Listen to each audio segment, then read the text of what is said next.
Man lost in the Himalayas tells horrifying story by Scary Interesting. Now, I just gotta say, I love me scary and I love interesting. Put them together, you got a winning combo. Let's jump in. December of 1991, a man set off into the Himalayas on what was supposed to be a week-long hike. That's When the how week it was up, always however, the starts. man was still missing, and what he would go on to endure in the next few weeks would be one of the most prolonged and grueling ordeals in the history of the area. This is his horrifying story, and as always, viewer discretion is advised. You heard him.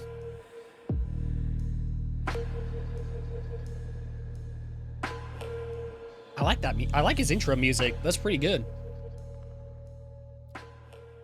In September of 1990, Australian medical student James Scott sat down to write a letter. When he was finished, he folded it up, slipped the paper into an envelope, and sealed it before dropping it off at the post office. The letter was bound for an unusual place, the South Asian country Nepal, which at the time was considered a third world country and one of the least developed on Earth. For James, however, the country's plight made it the perfect place for him to fulfill an elective period requirement before he graduated with his medical degree and help those who needed it most.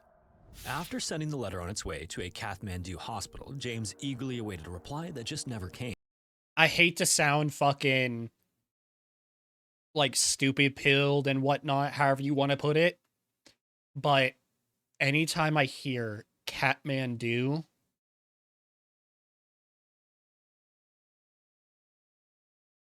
I think of Doctor Strange and Marvel. Because isn't that where Kamartaj is? I want to say that's where it's based out of. Let me check real quick. I know this is a really random fucking tangent, but I gotta look at this.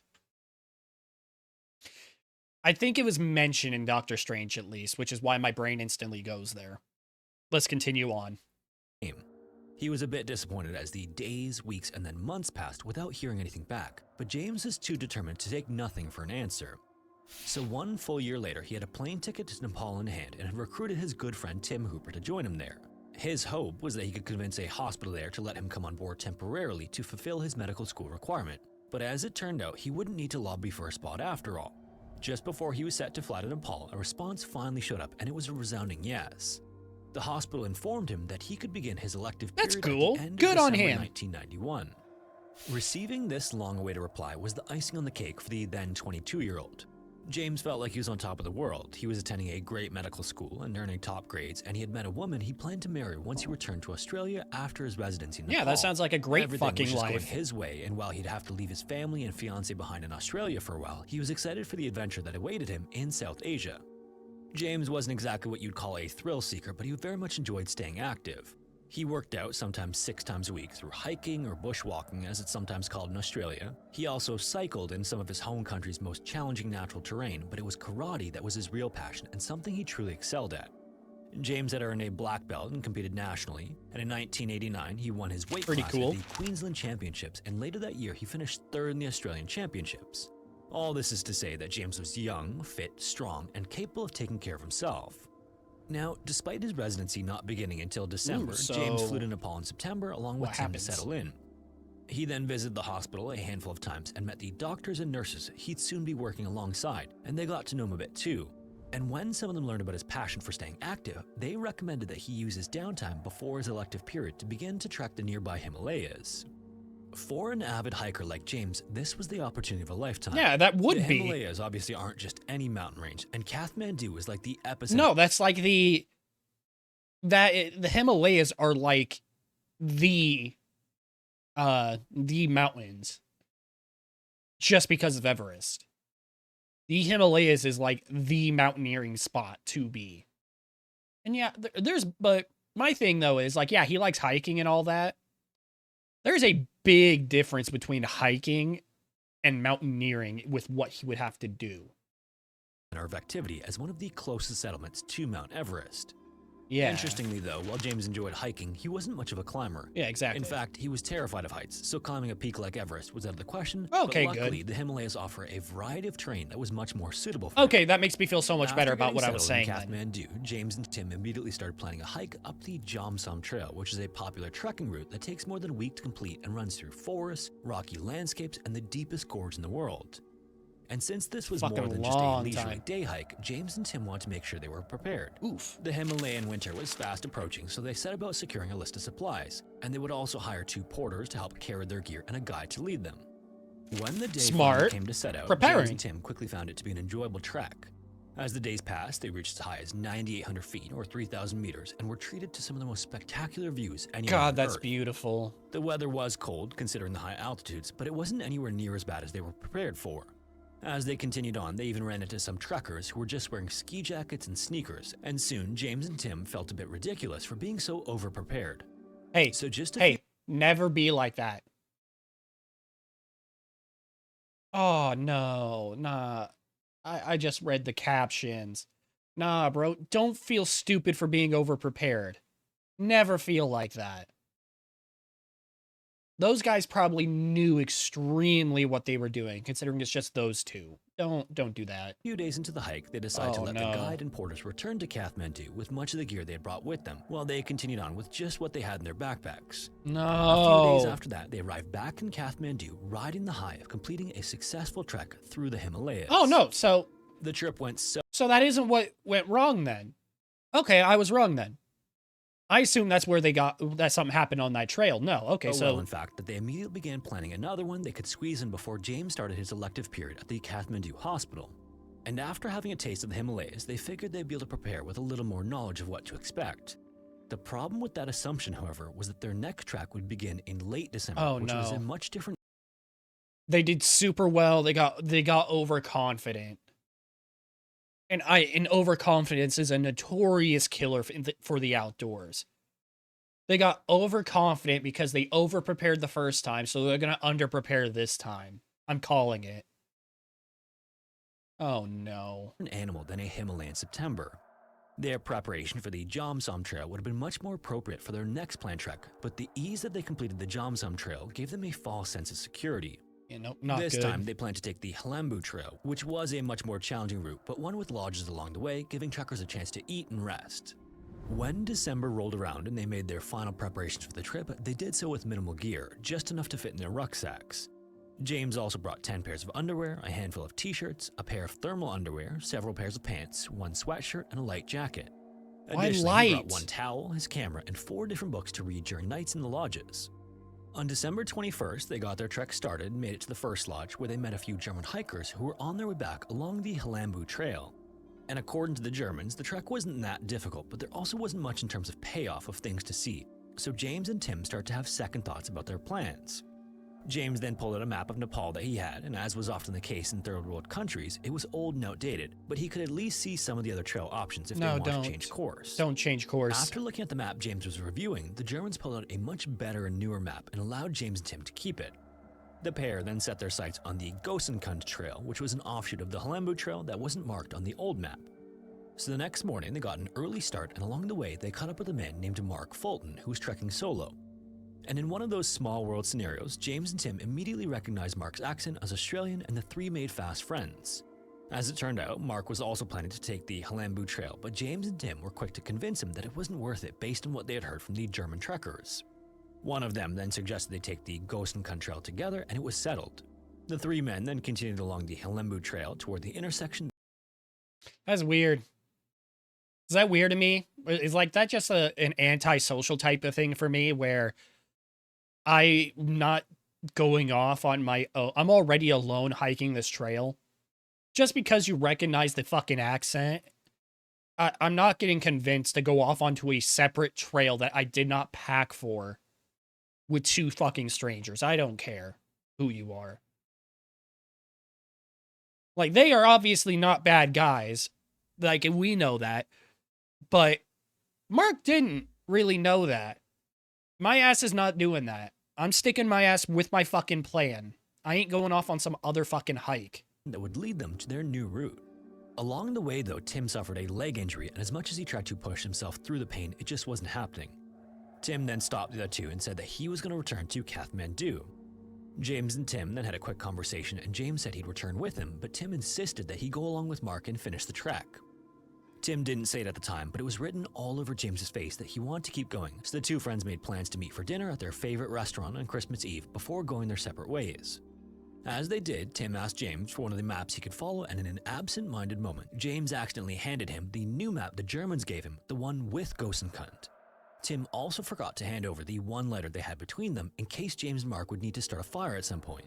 But either way, James and Mark then continued to trek to the Himalayas for the rest of the day before making camp somewhere around 90 Absent-mindedness kills. The next day, they made it to an area called Therapati, where the intersection with Gosenkund was. Once there, they noticed several trekkers coming back down Gosenkund toward them, and the two groups stopped to chat for a moment, namely so James and Mark could gather some info on what might lie ahead. The returning trekkers said that it was a challenging trail for sure, but there was no snow on it, which made it infinitely easier to traverse. So, satisfied that they were making the right decision, James and Mark thanked the trekkers and continued on to their next lodge. At dawn the next morning, the two men awoke to a surprise. It had snowed overnight, albeit with a light dusting, but the clouds were concerning. So just to double check the conditions, they spoke to the lodgekeeper and asked if it was going to snow that day. The lodgekeeper then told them that there was no snow in the forecast and they should be able to make it over the pass with no problems. So around 7:30 a.m., James and Mark departed the lodge and spent about the first hour and a half on a pristine trail, taking in the breathtaking sights of the mountains all around them. That is really fucking pretty. As the morning wore on, though, conditions changed rapidly. The temperature fell noticeably and more dark clouds rolled in. Soon it also started to snow, but it wasn't anything like what must have fallen overnight. Instead, these were large flakes that severely limited visibility and started to accumulate beneath their feet faster than the two men expected. Before long, the storm had dumped 5 inches of snow. Turn around at that point. The once clearly visible trail was now buried. This caused James to become concerned as they continued on, and he wondered if maybe they should turn back. Before he could say anything, though, he and Mark somehow ended up on the opposite sides of a creek, and they could no longer see one another. It would take them 15 minutes of shouting back and forth before they were able to reunite, and James immediately voiced his fears about the conditions to Mark. Mark, however, was unconcerned and convinced that he could find the pass that would lead them back to Kathmandu.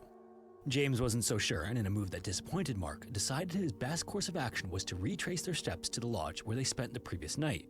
Mark, on the other hand, decided that he was going to continue on, so after a brief conversation, they went in opposite directions. As James started on his journey back the way he came, he did his best to follow the footprints, but the snow was falling so hard that they were filled in more and more the further he went. And before long, he had no idea where he was. Oh no. There were very few landmarks, if any, to mark the trail, and the snow was falling so hard that it was impossible to see more than 30 feet ahead. This meant that James had to face the fact that he was now lost. So next, figuring that the creek nearby must lead to some semblance of civilization, he started to follow it, and in checking his old map, he saw that it ran right to the town of Talu. After 4 more hours of walking, he noticed that the valley he was once in had significantly narrowed, and the high rock walls were rapidly closing in on him. As far as he could see ahead of him at this point, he saw that several creeks came together to form a small river, so he continued on. After a short walk, though, he saw that the river had come to a complete end as the rock walls alongside him were now closer than at any point previously. It was a waterfall. But still hoping that he could somehow find a way down it, James crept closer to the edge of it and looked down, and immediately he knew he was in trouble. He estimated its height at around 100 feet or 30 meters, and he was suddenly without many choices. Jesus. Going down was out of the question, and going back was no. This has got to be one of the shittiest positions to be in. Like, seriously, this is shitty. I'm giving it a like now. I'm really liking this. You are very good. Whoever the narrator is for this, does it say? Oh, you have a podcast? I'll have to check that out.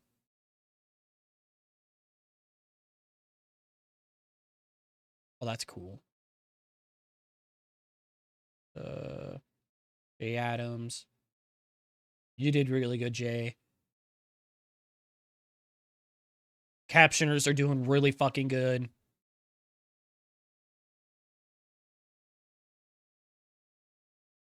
Oh, it doesn't fucking say. Whoever is actually reading the story, like the script, good on you. You are doing phenomenal.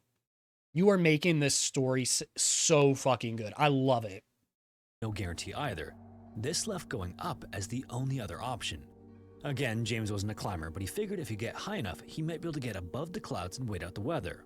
James figured that the rock wall was about as tall as the waterfall, and so over the course of the next 2 hours, he went from ledge to slippery ledge as he somehow made his way to the very top. That's scary. There were times when he was only hanging on by his fingers. When he was finished, he crested over the cliff and collapsed into exhaustion. But as dangerous as a decision as it was to climb, James did find a rocky overhang that gave him some shelter at the top of the cliff. That's While at he least regathered good. some of his strength, he recalled a few lessons from medical school on hypothermia and just how dangerous a condition it can be. So it may seem counterintuitive, but as he settled in under the overhang, he stripped down, pulled out his towel, and made sure to dry every part of his body. He Smart. had just spent hours cold and wet, and his clothes were soaked, and he figured it was a lot safer being cold and dry instead. Once Yep, he was it definitely finished, is. that night he camped under this rocky ledge with his sleeping bag pulled over his head. In the morning, James got an early start in his desperate attempt to trek out of his current situation. He then located a different creek that he started to follow, but the snow was so deep that the going was extremely slow. After 2 hours, he had walked just a single kilometer. The banks of the gully he was walking on this day weren't nearly as high as the ones he encountered the day before, but they were instead extremely slick with ice and snow. So anytime he felt like his best move would be to climb. Wait. Wasn't he supposed to meet Tim on the 24th? Christmas Eve, isn't that what he said? Or was it on Christmas? I could have, it was one of those two, I thought. But okay. He'd only get so far up before falling back down to the gully floor. By 4 p.m., he had enough and fortunately found another overhang to camp under. Just like before, he took off his clothes and dried himself the best he could and noticed that his feet were completely numb. Oh shit. He then dressed in a set of dry clothing and laid down for the night, shivering much worse than he was the previous night. In fact, at one point, he was certain there was no way he'd make it through the night. He even got up and reached into his backpack for a pen and a notebook and started writing a letter to his family. The guilt he felt for getting himself into this situation was overwhelming, and he couldn't apologize enough for the heartbreak this would cause them. When the letter was finished, he closed his notebook. God, I can't even imagine being in that kind of situation where you are convinced you are going to die and you will not see your family again. So you write a letter for them. I can't imagine being in that situation. That is horrifying. Stored it away and laid back down, waiting for the end. On December 29th, so 5 days after James was supposed to meet Tim Okay, for so dinner yeah, in Kathmandu, I was right. the phone rang at the Brisbane home of Joanne Robertson, James's older sister. Her husband answered the call, and before long, he came downstairs to talk to her. Tim had sent a fax message to James's parents informing them that James was missing. The news obviously rocked Joanne, and she found herself panicked, not sure what to do with this information. Her first thought was that she needed to jump on a plane immediately for Nepal, but by this time, the Australian Foreign Affairs Department had caught wind of James being missing and urged Joanne to stay put.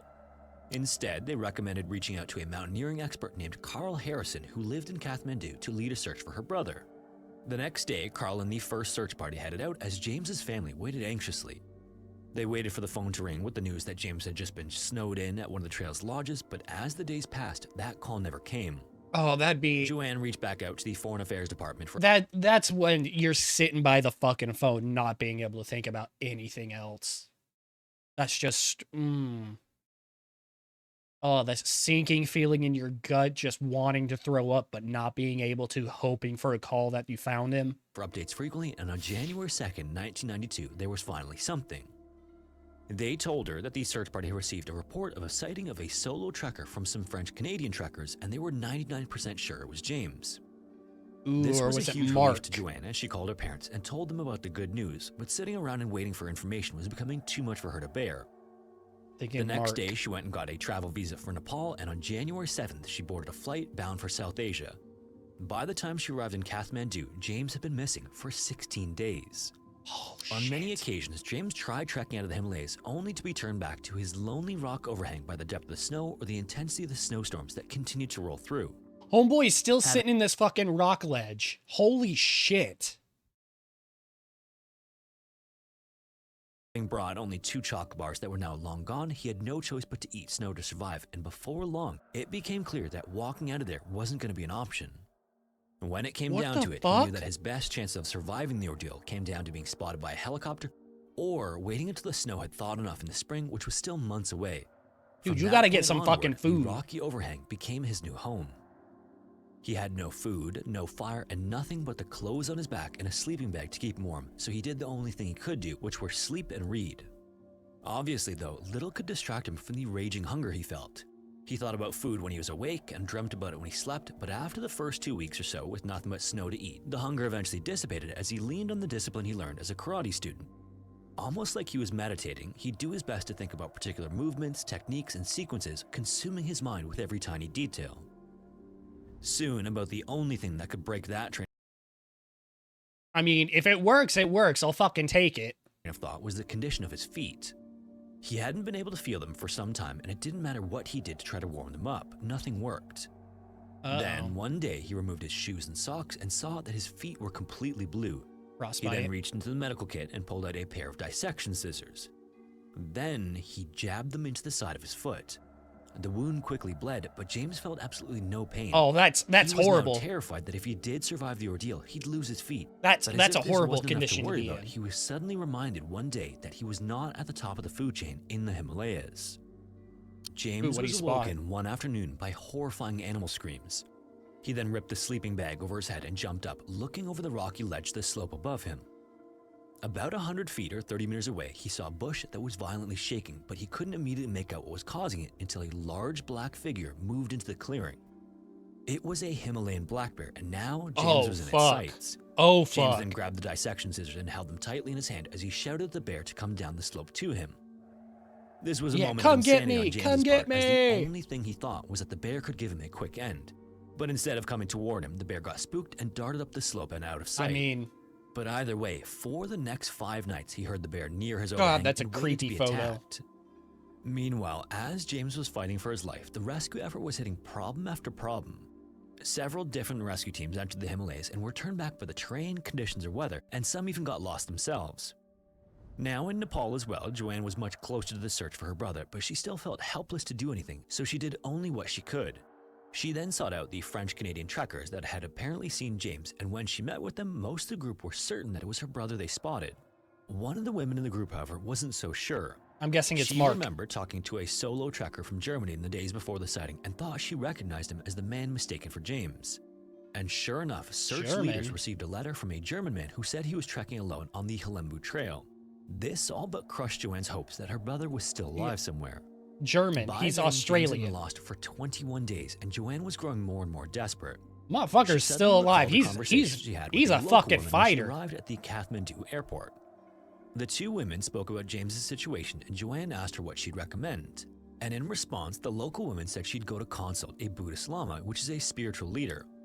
To an Australian, this came off as an odd suggestion, but the local woman assured Joanne that Lamas could see what others can't. To that point, Joanne hadn't given the suggestion much consideration at all, but as things became more desperate, she figured it couldn't hurt to do as the local woman recommended. Joanne then scheduled fuck a it, time I'll with a try Buddhist anything Lama at and this explained point. the situation to him, showing him a map of the region where James was believed to be lost. After hearing Joanne out, the Lama prayed on it for a few seconds and then looked down at the map. He then dropped his finger on a specific area, a triangle formed by the towns of Pedi, Gopti, and Talu, and told her that the searchers should look there.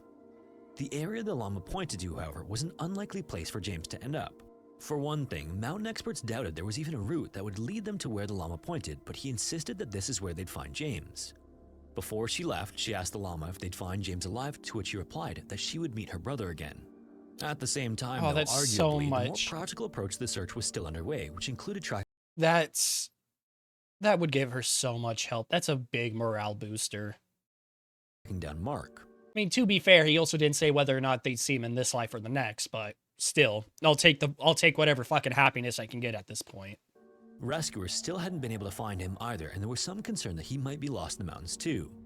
It was known through Tim that Mark had a flight to Thailand after Christmas, and he was scheduled to arrive back in Australia sometime before January 21st.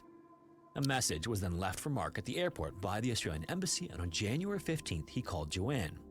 Mark had made it out of the Himalayas by following another pass he had located, which led him to a local village. He then explained to her that he and James separated somewhere between Pedi and Gopti, which was a striking revelation. This meant James had turned back to the southwest, which was not an area where rescuers were looking for him. If he continued on that path, it would put him right in the middle of the How did it take this long trying to track down Mark? Like, I get this is the fucking 90s, but still. triangle the Lama had pointed out on the map. After 30 days stranded in the Himalayas, James finally heard the first signs of any attempt to find him. There was a distinct chopping sound in the distance, which he initially wrote off as the wind, but as it drew closer, it became clear that it was the sound of a helicopter. He then rushed out of his sleeping bag before grabbing it and trudging into a clearing. He then waved the sleeping bag over his head after he dropped his pants to reveal his bright red long johns, which he hoped would make it easier to spot him. He estimated that the chopper was about 6 miles or 10 kilometers away from him, and he watched it circle for a few moments before it eventually turned back and disappeared Oh into the God. distance. That's This gotta be was one just, of the most yo. disheartening moments of his time in the Himalayas to that point. While yes, disheartening this- because it makes it seem like they didn't see you, but at the same time, they're getting closer. That means they're getting closer to you, bro.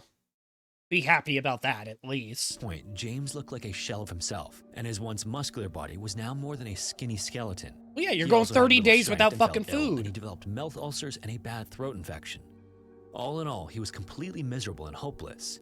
This was when he was seriously considering ending things, but the only thing keeping him from going through with it was the realization that his body would one day be found and his family would learn just how much he suffered before death. So, despite the slim chance of surviving or being rescued, James did his best to carry on. On his 42nd day in the Himalayas, he once again heard the sound of a helicopter drawing close to him. With every ounce of strength he had remaining, he pulled himself out of his sleeping bag and once again waved it in the air. For 20 minutes, the helicopter circled James, who waved until he completely collapsed in the snow from exhaustion. Moments later, the chopper darted down the valley and disappeared. This time, though, James knew he had been seen, but he that's also knew good. that it would take up to 4 days for them to reach him by foot. By then, he was sure he'd be dead. Back at the rescue headquarters, Joanne sat by the radio like she had every day to that Start point, crawling, waiting for I any guess. information from Is searchers that what in he the does? mountains. The radio then suddenly crackled and a voice came over saying they had found James and that he was alive. The rescuer made sure to repeat the message twice, knowing that it was such an improbable development that it might not be believed unless it was said multiple times. In that moment, That's Joanne very was so improbable. overcome that she couldn't even respond to the message. Sometime later, when the helicopter returned, Carl and a team of rescuers set out on foot. Under the rock ledge high above the mountain valleys, James lay in his sleeping bag listening to only the sounds of silence and wind that he had heard for more than 40 days. Suddenly, a third sound interrupted the other two as he swore he heard voices in the distance. To James, this was it. He had reached the point of hypothermia where he was starting to hallucinate and he was sure death would soon follow. But then the voices came closer. So next, taking a deep breath just to be sure, James whistled loudly through his teeth, not expecting any response. As he waited in silence though, a whistle returned, and upon hearing this, Dude is still able to fucking whistle after 40 days of not eating. Suffering hyperthermia. Oh my God, hearing that whistle back must feel, because I heard that. James sat up in his sleeping bag That and must feel shouted. amazing. As he looked out from beneath his rock overhang, he heard the crunching of boots and soon saw two men who crouched down to look beneath the ledge. One of them then asked if he was James Scott from Australia, and James said yes. The two men then leapt beneath the overhang and started hugging and kissing him. The rescuers had been so invested in finding him that they were overjoyed. One of them then So looked at James happy. and said that he was a god. When James asked why he said that, the rescuer told James that no one had ever lived in this part of the Himalayas for more than 10 days. James, however, had survived 43. The next morning, a helicopter flew in and James was attached to a harness and pulled aboard. Back at the landing pad, Joanne anxiously waited the arrival of her brother, and when the helicopter landed, several rescuers exited first and helped James out. He immediately started walking toward Joanne as she ran to him, and the two embraced for what felt like an eternity. She hardly even recognized him. He was dangerously thin, dirty, and bearded. When was this taken? Like, how long afterwards? If this was fairly soon afterwards, yeah, he's very fucking thin, but he doesn't look near. So that's that. And that. I don't know how old this other photo is, but he doesn't look too fucking different. And this would be the I last could be time fucking James would wrong. walk for some time as he was taken to the hospital. But he would eventually make a full recovery. The spot where James was found was exactly where the llama said he would be. If you made it this far, thanks so much for watching. If you want to listen to the audio-only version of these videos, you can listen wherever you listen to podcasts. Also, if you have a story suggestion, feel free to submit it to the form found in the description. And if you want to support the channel, consider joining the Patreon or becoming a Yo. channel member here on YouTube. Anyways, thanks again, and hopefully I will see you in the next one. Yo, that's actually so cool that they have just an audio version. I'm definitely gonna have to check that out because I love listening to shit while I'm listening to shit like this whenever I'm doing something else. This was definitely getting a subscription out of me. This is really fucking good. I really enjoyed it. Make sure you guys check out the original. It'll be linked down below. Check them out. Definitely fucking deserve it. Like and subscribe if you want to see more of me. And until next time, take care of yourselves. See ya.